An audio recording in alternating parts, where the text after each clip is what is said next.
And ఈ turning ఈ curve point అనేది వెరీ డేంజరస్ కదా, వాళ్ళు టర్న్స్ అంటే ఏటీ వెహికల్స్ అవి ఇప్పుడు మనకి బస్సెస్ ఇప్పుడు బస్ వచ్చిందండి. ఇప్పుడు బస్ పక్కన నడిపారండి, బ్లైండ్ స్పాట్ అంటారు దీన్ని. చూడండి, ఇప్పుడు ఈ బస్కి ఆ టైర్ వెనకాల ఉంటే బ్లైండ్ స్పాట్. నాదొక వీడియో ఉంది బ్లైండ్ స్పాట్ మీద, మీరు ఆ వీడియో కూడా చూపించాలని ఆశిస్తున్నాను. ఇప్పుడు బస్సెస్కి మన బస్ పక్కన ఎక్కడ నిల్చుంటే, ఎక్కడ డ్రైవ్ చేస్తే అద్దంలో డ్రైవర్కి కనిపిస్తుందా కనిపించదు అనేది కూడా కొన్ని కాన్సెప్ట్స్, బ్లైండ్ స్పాట్ కాన్సెప్ట్స్ ఉంటాయి. బస్సు వెనకాల ఎంత దూరంలో ఉంటే మనకు బస్సు డ్రైవర్, మీరు ఒకటే కాన్సెప్ట్ గుర్తుపెట్టుకోండి మేడం, మీరు బస్సు డ్రైవర్ని అద్దంలో చూడగలిగితే బస్సు డ్రైవర్ కూడా మిమ్మల్ని చూడగలుగుతారు. ఓకే. మీరు బస్ పక్కన వెయిట్ చేయండి, ఇప్పుడు సిగ్నల్ దగ్గర మీరు అద్దంలో చూడండి, మీకు బస్ డ్రైవర్ కనిపిస్తుందా, మీకు కనిపిస్తే తనకు కూడా మీరు కనిపిస్తారు. సో బ్లైండ్ స్పాట్ కాదన్నట్టు. సో ఆయన లెఫ్ట్ పోయినా రైట్ పోయినా చూసుకుంటాడు, ఒక బైక్ ఉంది, ఒక కారు ఉందని. అదే బస్ డ్రైవర్ మీకు కనిపించలేదు అనుకోండి, మీరు బస్కి బ్లైండ్ స్పాట్లో ఉన్నట్టు. అలాంటప్పుడు తను లెఫ్ట్ కొట్టినా మీకు డ్యామేజ్ అవుతుంది, రైట్ కొట్టినా డ్యామేజ్ అవుతుంది. సో లేన్ డిసిప్లిన్ ఇవన్నీ పాటించేటప్పుడు కూడా మనం బ్లైండ్ స్పాట్స్ అనేది పాటించాలి.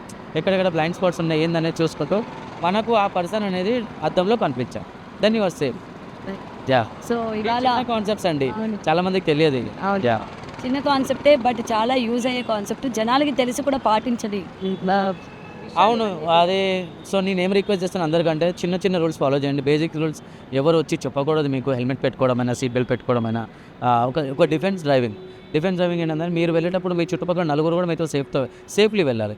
అలాంటప్పుడు you are not going alone, మీరు నలుగురిని కూడా సేఫ్గా తీసుకెళ్తున్నారు. That's called defensive driving. ఎప్పుడు లెఫ్ట్ కొట్టాలి, ఎప్పుడు రైట్ కొట్టాలి, ఎప్పుడు స్లో డౌన్ చేయాలి, ఎమ్మటే స్లోగా అవగానే ముందు ఉన్న వెహికల్ స్లోగా అవగానే మనం కట్టుకొట్టి వెళ్ళడం అట్లా కాకుండా సేఫ్ డ్రైవింగ్ చేయాలి. పక్కన ఉన్న వాళ్ళు మీ పక్కన సేఫ్ ఫీల్ అవ్వాలి. That is defensive driving. అధికారంగా మనం పాటించామనుకోండి, రోడ్స్ మన చాలా సేఫ్, యాక్సిడెంట్స్ తప్పుతావు.